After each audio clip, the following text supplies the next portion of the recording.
Bagaimana kalau saya bilang bahwa rempah emas yang ada di dapur Anda ini kekuatannya bisa melebihi beberapa jenis obat-obatan apotek? Anda pasti sudah sering dengar kalau kunyit itu bermanfaat. Tapi, pernahkah Anda benar-benar mencari tahu bagaimana rempah berwarna kuning cerah ini bekerja menghasilkan keajaibannya?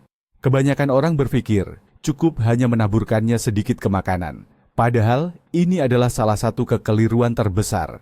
Hari ini, kita tidak akan mengulang fakta-fakta yang sudah umum. Kita akan menyelam bersama ke dalam mikrokosmos tubuh kita yang menakjubkan dan mengungkap rahasia ilmiah di balik kunyit.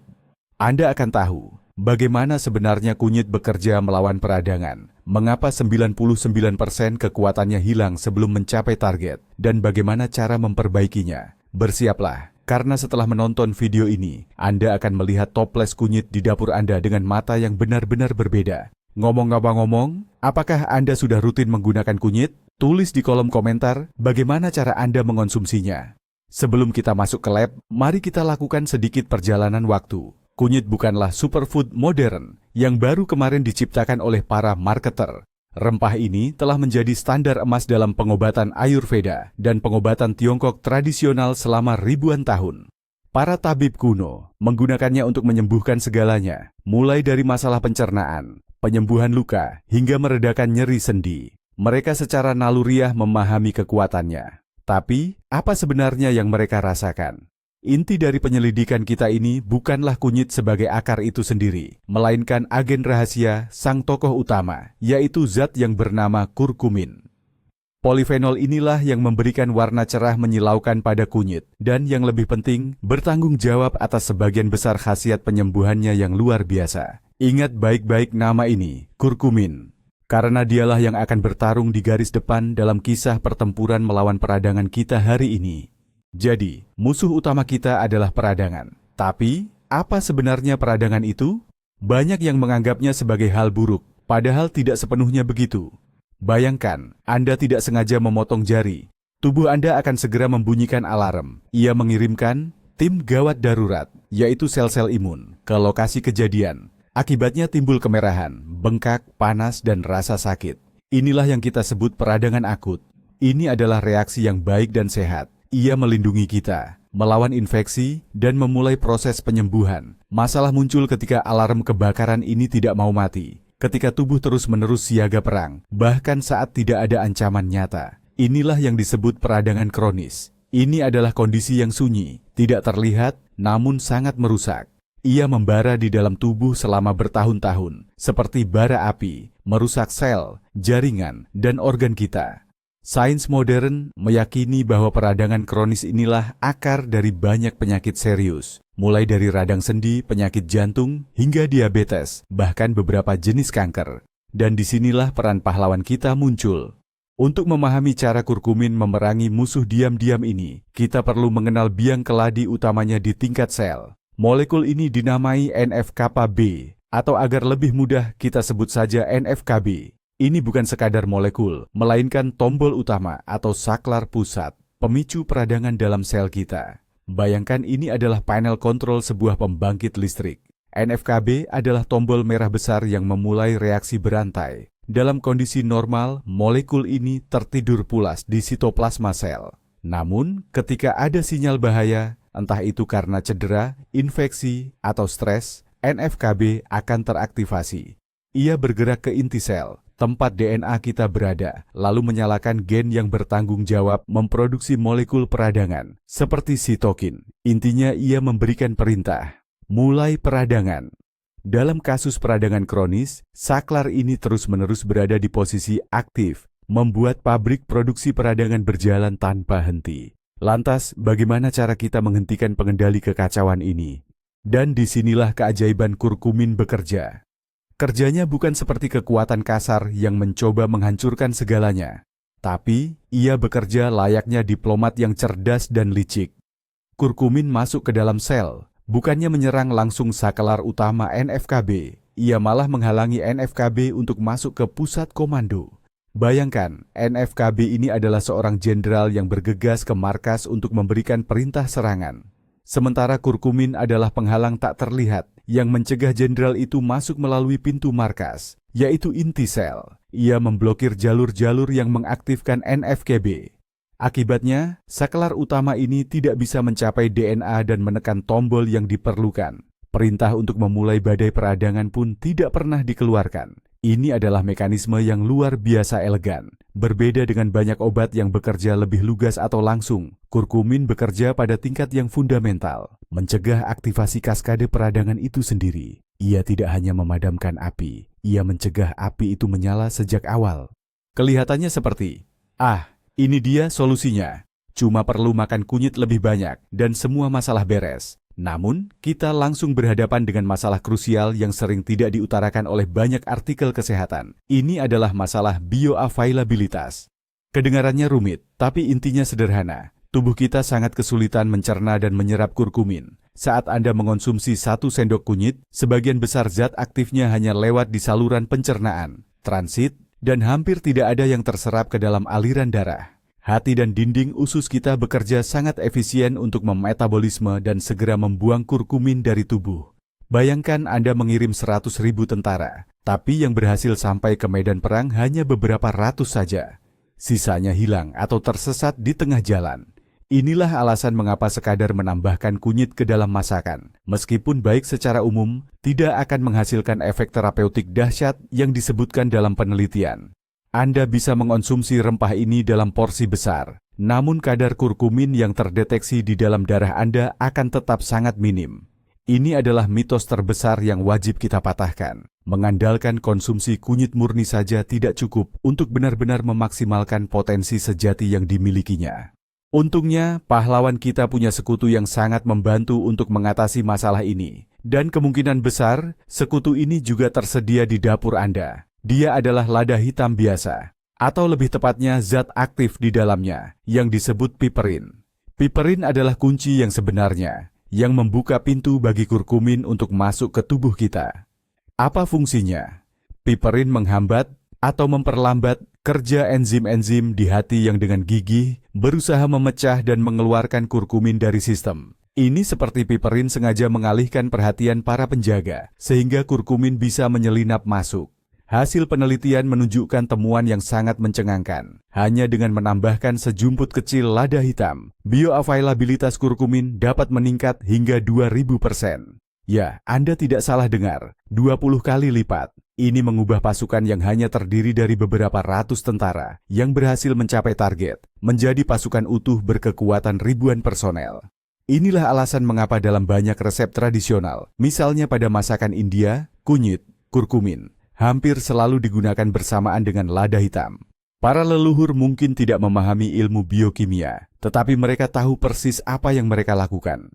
Namun, kurkumin adalah pejuang yang tangguh dan punya banyak strategi. Ia tidak hanya bergantung pada satu cara penyerangan saja. Selain melumpuhkan saklar utama peradangan, kurkumin juga menargetkan jalur-jalur inflamasi lainnya. Misalnya, enzim yang dikenal sebagai COX-2. Jika nama ini terdengar akrab di telinga Anda tidak salah. Banyak obat antiinflamasi non-steroid, OA-INS, yang populer, seperti ibuprofen atau aspirin, bekerja persis dengan cara memblokir enzim-enzim ini.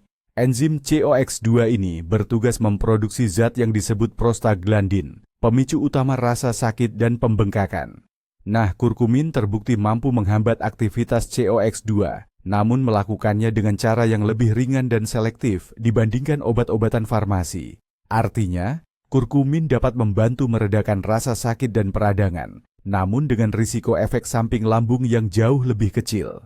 Efek samping inilah yang sering muncul akibat penggunaan obat pereda nyeri sintetik dalam jangka waktu lama. Dengan demikian, kurkumin bertindak sebagai alternatif alami yang hebat bagi obat-obatan tersebut, menawarkan pendekatan multi-target yang komprehensif untuk meredakan ketidaknyamanan. Patunate, peradangan dan stres oksidatif adalah dua sekawan karib yang selalu berjalan beriringan. Mereka saling memicu dan memperkuat satu sama lain dalam lingkaran setan yang merusak sel-sel tubuh kita. Stres oksidatif bisa diibaratkan seperti karat yang menyerang tubuh. Ini disebabkan oleh molekul yang tidak stabil, yang dikenal sebagai radikal bebas. Mereka seperti bandit-bandit kecil yang berkeliaran di dalam tubuh, merampas elektron dari sel-sel sehat, dan menyebabkan kerusakan pada DNA, protein, dan membran sel. Dan disinilah kurkumin menunjukkan satu lagi kekuatan supernya. Ia adalah antioksidan yang paling dahsyat. Pertama, berkat struktur kimianya, kurkumin dapat langsung menetralkan para bandit ini dengan cara memberikan elektronnya dan mengubahnya menjadi molekul yang tidak berbahaya. Kurkumin seolah menerima serangan itu sendiri, melindungi sel-sel kita. Hal ini saja sudah luar biasa berharga. Namun, kurkumin tidak berhenti di situ. Ia bertindak jauh lebih cerdas. Alih-alih hanya bertarung sendirian melawan radikal bebas, kurkumin berperan sebagai jenderal yang cerdas, melatih dan memperkuat pasukan pertahanan tubuh sendiri. Tubuh kita memiliki sistem perlindungan antioksidan bawaan, yaitu sekelompok enzim seperti superoksida dismutase atau glutathione peroksidase. Tugas enzim-enzim ini adalah berpatroli secara konstan di seluruh tubuh untuk menetralkan dan melumpuhkan radikal bebas. Nah, kurkumin merangsang aktivitas enzim-enzim tersebut. Ia seperti menekan tombol mode penguatan untuk sistem pertahanan internal kita. Ini adalah strategi yang jauh lebih efektif daripada bertindak sendirian. Kurkumin tidak hanya memberi kita ikan, tetapi juga memberi kita pancing dan mengajarkan cara menangkapnya. Dengan demikian, kurkumin memberikan perlindungan ganda terhadap stres oksidatif. Ia melawan musuh secara langsung dan sekaligus menjadikan kekuatan pertahanan internal kita jauh lebih hebat. Ini merupakan pendekatan yang komprehensif untuk melindungi sel dari kerusakan. Nah, sekarang mari kita bahas tentang otak. Ya, efek antiinflamasi kurkumin juga berdampak pada organ vital utama kita ini. Di dalam otak, ada zat penting yang dikenal sebagai Brain Derived Neurotrophic Factor, atau disingkat BDNF. Ini ibarat pupuk super bagi sel-sel saraf atau neuron kita. Faktor ini membantu neuron tumbuh, bertahan hidup, dan membentuk koneksi baru, proses yang sangat penting untuk fungsi belajar dan daya ingat. Para ilmuwan telah menemukan bahwa pada banyak kondisi otak, termasuk depresi dan penyakit Alzheimer, kadar pupuk super ini menurun secara signifikan. Dan peradangan kronis di otak adalah salah satu faktor utama yang berkontribusi terhadap penurunan ini. Lalu, apa peran kurkumin? Penelitian menunjukkan bahwa kurkumin mampu menembus sawar darah otak, dinding pelindung alami otak kita, dan secara efektif meningkatkan kadar BDNF. Inilah yang mungkin menjelaskan mengapa beberapa studi menghubungkan konsumsi kunyit secara rutin dengan peningkatan fungsi kognitif dan penurunan risiko penyakit otak yang berkaitan dengan usia. Kurkumin tidak hanya memadamkan api peradangan, tetapi juga aktif membantu memulihkan dan memperkuat jaringan saraf di otak. Tentu saja salah satu manfaat utama kurkumin yang paling sering diteliti adalah untuk menjaga kesehatan sendi. Jutaan orang di seluruh dunia menderita radang sendi atau yang kita kenal sebagai artritis, suatu penyakit yang inti masalahnya adalah peradangan. Baik itu osteoartritis yang terjadi karena ausnya tulang rawan, maupun artritis reumatoid yang merupakan penyakit autoimun. Akar masalahnya tetap sama, peradangan. Peradangan inilah yang menyebabkan rasa sakit, sendi kaku, dan akhirnya kerusakan sendi. Dalam hal ini, studi klinis menunjukkan hasil yang sangat menjanjikan. Banyak penelitian telah membuktikan bahwa mengonsumsi ekstrak kurkumin dapat secara signifikan mengurangi nyeri dan meningkatkan kelenturan sendi pada pasien yang menderita osteoartritis lutut. Bahkan, dalam beberapa uji coba, efektivitas kurkumin setara dengan ibuprofen. Namun, yang membedakan adalah kurkumin jauh lebih minim menimbulkan efek samping pada saluran pencernaan. Hal ini menjadikan kurkumin alternatif alami yang sangat menarik untuk manajemen gejala radang sendi jangka panjang. Dengan demikian, penderita dapat menjalani gaya hidup yang lebih aktif dan bebas dari rasa nyeri yang mengganggu. Penyakit jantung dan pembuluh darah masih menjadi penyebab utama kematian di seluruh dunia. Dan, seperti yang mungkin sudah Anda duga, peradangan kronis memainkan peran yang sangat penting dalam perkembangan penyakit ini. Namun, kurkumin dapat membantu melindungi jantung kita melalui beberapa cara sekaligus. Pertama, ia meningkatkan fungsi endotel. Endotel adalah lapisan sel yang sangat halus yang melapisi dinding pembuluh darah kita.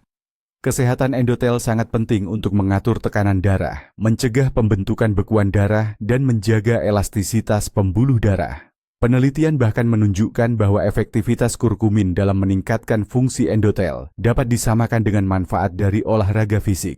Kedua, seperti yang sudah kita ketahui, kurkumin adalah antioksidan kuat dan melawan peradangan, yang secara otomatis melindungi pembuluh darah dari kerusakan. Selain itu, ada data yang menunjukkan bahwa kurkumin dapat membantu menurunkan kadar kolesterol jahat LDL, dan mencegahnya teroksidasi. Ini adalah langkah penting dalam pembentukan plak aterosklerosis. Ini adalah perlindungan yang menyeluruh bagi seluruh sistem kardiovaskular kita. Kita akan membahas topik yang sangat sensitif, dan saya harus berhati-hati sekali dalam menyampaikan ini. Kita bicara soal kanker. Saya tegaskan dari awal, kunyit itu bukan obat untuk kanker, tapi sains sedang giat mempelajari potensinya di area ini, dan hasilnya sangat menarik. Kita tahu bahwa peradangan kronis menciptakan lingkungan yang mendukung pertumbuhan dan perkembangan sel kanker. Karena kurkumin adalah agen antiinflamasi yang kuat, ia berpotensi membantu mengganggu proses tersebut. Studi laboratorium dan penelitian pada hewan menunjukkan bahwa kurkumin dapat memengaruhi sel kanker pada tingkat molekuler. Ia bisa memperlambat pertumbuhannya, mencegah penyebarannya, dan bahkan memicu kematian sel-sel tersebut. Proses yang disebut apoptosis. Saat ini penelitian sedang dilakukan mengenai perannya dalam pencegahan beberapa jenis kanker. Selain itu, kurkumin juga dipelajari sebagai agen pendukung dalam pengobatan tradisional untuk meningkatkan efektivitas kemoterapi dan mengurangi efek sampingnya. Ini adalah arah yang sangat menjanjikan, tapi penting untuk diingat bahwa ini masih merupakan ranah penemuan ilmiah yang aktif dan berkelanjutan.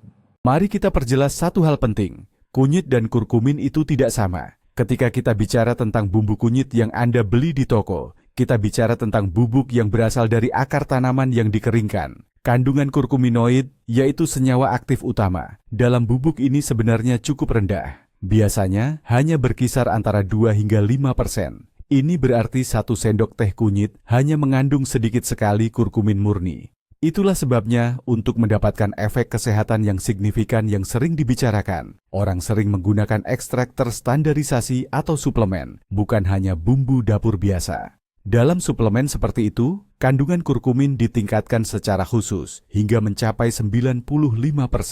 Ini memungkinkan kita untuk mendapatkan dosis zat aktif yang terkonsentrasi hanya dalam 1 kapsul kecil. Jadi, ketika Anda membaca tentang hasil penelitian yang mengesankan, ingatlah bahwa penelitian tersebut pada umumnya menggunakan ekstrak berkonsentrasi tinggi seperti ini, bukan bumbu masakan biasa. Jika Anda memutuskan untuk mencoba suplemen kurkumin, bagaimana cara memilih produk berkualitas di antara ratusan botol di pasaran? Berikut adalah beberapa poin penting yang perlu Anda perhatikan. Pertama, cari label yang bertuliskan distandarisasi hingga 95% kurkuminoid. Ini menjamin bahwa Anda mendapatkan konsentrasi zat aktif yang tinggi. Kedua, seperti yang sudah kita ketahui, bioavailabilitas adalah kunci utama. Oleh karena itu, carilah suplemen yang sudah menyertakan piperin, ekstrak lada hitam di dalamnya, yang sering ditandai sebagai bioperine. Ini adalah cara paling sederhana dan teruji untuk meningkatkan daya serap tubuh. Ketiga, ada juga teknologi modern lain untuk memaksimalkan bioavailabilitas.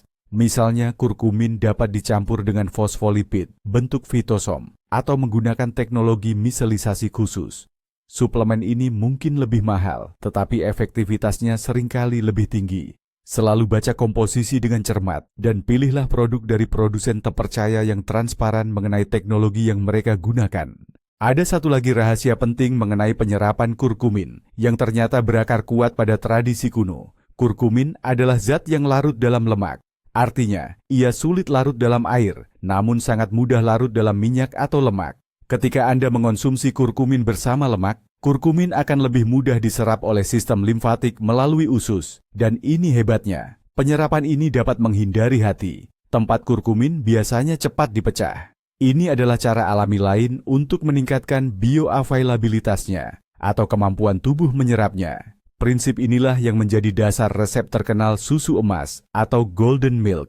Dalam minuman ini, kunyit dicampur dengan susu, biasanya santan atau susu almond yang mengandung lemak, dan kadang ditambahkan sedikit minyak, seperti minyak kelapa. Ini bukan hanya minuman hangat yang lezat.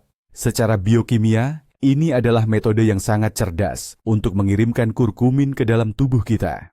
Oleh karena itu, jika Anda menambahkan kunyit ke dalam masakan Anda, pastikan hidangan tersebut mengandung lemak sehat, misalnya minyak zaitun, alpukat, atau kacang-kacangan. Ini adalah trik sederhana yang dapat membantu Anda mendapatkan manfaat maksimal dari rempah-rempah yang luar biasa ini. Terlepas dari semua keunggulannya, apakah kurkumin ini benar-benar aman? Bagi sebagian besar orang, jawabannya adalah sangat aman. Kunyit telah digunakan sebagai bumbu dan bahan makanan selama berabad-abad, dan keamanannya pun sudah diteliti dengan baik. Dalam dosis masak sehari-hari, kunyit sama sekali tidak menimbulkan masalah. Bahkan saat dikonsumsi dalam bentuk suplemen dengan dosis terapeutik, efek sampingnya jarang terjadi dan umumnya ringan. Yang paling sering muncul adalah ketidaknyamanan perut, mual, atau diare, terutama jika dikonsumsi dalam dosis yang sangat tinggi. Namun, ada beberapa kelompok orang yang perlu berhati-hati. Kurkumin diketahui memiliki efek pengencer darah. Oleh karena itu, bagi orang yang mengonsumsi obat antikoagulan, misalnya warfarin, harus berkonsultasi dengan dokter terlebih dahulu. Selain itu, kurkumin dapat merangsang produksi empedu. Jadi, jika Anda memiliki batu empedu, konsumsi kurkumin tidak disarankan. Dan tentu saja, ibu hamil dan menyusui wajib berkonsultasi dengan dokter sebelum mengonsumsi suplemen jenis apapun. Di luar kondisi-kondisi tersebut, kurkumin adalah salah satu nutrasetika alami yang paling aman. Salah satu pertanyaan yang paling sering muncul adalah, sebenarnya berapa banyak kurkumin yang harus saya konsumsi agar mendapatkan efeknya? Sayangnya tidak ada jawaban yang seragam atau universal di sini. Dosis optimal sangat bergantung pada kondisi kesehatan Anda, berat badan, dan faktor individual tubuh Anda. Namun, kita bisa berpegangan pada dosis yang umum digunakan dalam penelitian ilmiah. Dalam sebagian besar uji klinis yang meneliti manfaat antiinflamasi kurkumin, dosis yang digunakan berkisar antara 500 hingga 2000 mg ekstrak standar per hari. Dosis ini sering dibagi menjadi 2 atau 3 kali minum. Penting untuk ditekankan, yang kita bicarakan di sini adalah ekstrak kurkumin, bukan hanya bubuk kunyit biasa. Untuk mendapatkan jumlah kurkumin sebanyak itu dari bumbu rempah biasa, Anda harus memakannya berulang sendok makan, dan ini tentu saja tidak realistis. Saya sangat menyarankan Anda untuk tidak melakukan swamedikasi atau pengobatan mandiri. Sebelum Anda mulai mengonsumsi suplemen, terutama dalam dosis tinggi, wajib hukumnya untuk berkonsultasi dengan profesional kesehatan atau dokter Anda. Dokter akan membantu menentukan dosis yang adekuat, tepat, dan yang paling penting, aman untuk Anda. Mari kita ulangi lagi mitos utama ini, dan pastikan kita memahaminya. Mitosnya berbunyi, saya sudah menambahkan kunyit ke dalam kari dan sup, jadi saya pasti mendapatkan semua manfaat anti radang, anti-inflamasi darinya. Sekarang Anda tahu mengapa ini tidak sepenuhnya benar. Ya, ini adalah kebiasaan yang sangat sehat. Jumlah kunyit sekecil apapun dalam makanan Anda itu hebat. Kunyit memberikan warna, aroma, dan mengandung banyak senyawa bermanfaat selain kurkumin. Namun, jika tujuan utama Anda adalah mendapatkan efek anti radang yang kuat, bersifat terapeutik, dan sebanding dengan yang ditunjukkan dalam penelitian, maka hanya dengan menaburkan bubuk kunyit pada makanan saja, sayangnya, tidak akan cukup. Alasannya adalah 3 hambatan utama. Kandungan kurkumin dalam rempah itu sendiri rendah, ia sangat sulit diserap oleh usus, dan cepat diproses oleh hati, liver. Tanpa penolong seperti piperin atau lemak, dan tanpa dosis terkonsentrasi yang diberikan oleh ekstrak, sebagian besar kekuatan penyembuhan rempah ini hanya akan terbuang sia-sia. Ini ibarat mencoba mengisi bak mandi hanya dengan pipet. Sangat penting untuk disadari bahwa kunyit atau suplemen apapun bukanlah pil ajaib. Ini adalah alat yang ampuh, tapi khasiatnya akan maksimal jika menjadi bagian dari sistem kesehatan yang menyeluruh. Sungguh percuma mengharapkan keajaiban dari kurkumin jika Anda masih sering makan fast food, jarang bergerak, kurang tidur, dan selalu didera stres. Semua faktor tersebut sendirinya adalah pemicu kuat munculnya peradangan kronis. Pendekatan yang paling efektif adalah strategi anti peradangan yang komprehensif. Ini mencakup pola makan kaya sayuran, buah-buahan, lemak sehat, dan biji-bijian utuh. Ditambah lagi dengan aktivitas fisik teratur, tidur yang berkualitas, serta teknik manajemen stres, seperti meditasi, yoga, atau sekadar berjalan santai di alam terbuka. Nah, di atas fondasi yang kokoh, inilah kurkumin dapat bekerja dengan optimal. Ia menjadi penguat atau booster yang membantu tubuh Anda bekerja lebih efisien dalam memerangi peradangan. Kurkumin bukanlah pengganti gaya hidup sehat, melainkan pelengkapnya yang luar biasa. Ilmu pengetahuan terus bergerak maju, dan penelitian tentang kurkumin tidak pernah berhenti. Para ilmuwan di seluruh dunia fokus pada tantangan utama. Bagaimana cara yang lebih efektif untuk mengirimkan zat menakjubkan ini ke sel target? Saat ini, sistem penghantaran baru yang jauh lebih canggih sedang dikembangkan dan diuji. Contohnya, Kurkumin dimasukkan ke dalam liposom mikroskopis, gelembung lemak yang mudah menyatu dengan membran sel, atau diciptakan nanopartikel kurkumin yang ukurannya sangat kecil sehingga bisa menembus jaringan jauh lebih efisien. Teknologi masa depan ini menjanjikan peningkatan bioavailabilitas yang lebih besar dan, tentu saja, potensi terapeutik dari rempah emas ini. Mungkin dalam beberapa tahun ke depan, kita akan memiliki produk kurkumin yang bekerja lebih cepat dan lebih terarah. Namun, hari ini, dengan bekal pengetahuan tentang piperin, lemak, dan ekstrak berkualitas, kita sudah bisa memanfaatkan kekuatan obat kuno ini dengan efektivitas maksimal yang ditawarkan oleh ilmu pengetahuan modern. Jadi, mari kita rangkum hasil pembahasan kita ini. Kita sudah tahu bahwa kunyit bukan sekadar rempah biasa. Ini adalah gudang manfaat kesehatan, di mana kurkumin menjadi pemain utamanya. Kekuatan super kurkumin terletak pada kemampuannya untuk bekerja di tingkat fundamental, mematikan saklar utama penyebab peradangan kronis di dalam sel kita. Namun, kita juga menemukan satu kelemahan besar, yaitu bioavailabilitasnya yang sangat rendah. Dan yang terpenting, kita sudah mengetahui rahasia untuk mengubah kelemahan ini menjadi kekuatan, yakni dengan memanfaatkan sahabat setianya, piperin dari lada hitam, serta tidak melupakan lemak sehat. Ternyata rahasia utama kunyit bukan hanya sekadar mengonsumsinya, tetapi mengetahui cara yang tepat untuk membuka potensi luar biasanya. Inilah titik balik yang membedakan antara konsumsi rempah biasa dengan pemanfaatan terapeutik yang disengaja dan terencana. Terima kasih, banyak sudah menonton video ini sampai tuntas. Jika Anda mendapatkan informasi baru dan bermanfaat, mohon berikan like dan subscribe pada kanal kami, agar tidak ketinggalan pembahasan ilmiah terbaru. Dan sekarang sebuah pertanyaan untuk Anda. Setelah menonton video ini, apakah pandangan Anda terhadap kunyit akan berubah? Fakta apa yang paling mengejutkan Anda? Bagikan pendapat Anda di kolom komentar.